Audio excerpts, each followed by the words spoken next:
Multiply 299 by 86 using long multiplication. Start with the ones digit, 6. 6 times 9 is 54. Put 4 in this column and carry 5. 6 times 9 plus the carried 5 is 59. Put 9 in this column and carry 5. 6 times 2 plus the carried 5 is 17. The first partial product is 1794. Now use the tens digit, 8. Start one place to the left. 8 times 9 is 72. Put 2 in this column and carry 7. 8 times 9 plus the carried 7 is 79. Put 9 in this column and carry 7.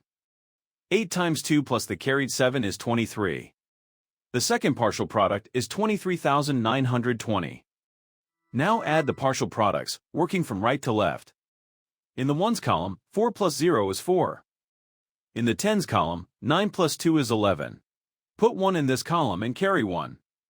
In the hundreds column, 7 plus 9 plus the carried 1 is 17. Put 7 in this column and carry 1. In the thousands column, 1 plus 3 plus the carried 1 is 5. In the 10,000s column, bring down 2. The product of the whole numbers is 25,714. So 299 times 86 is 25,714.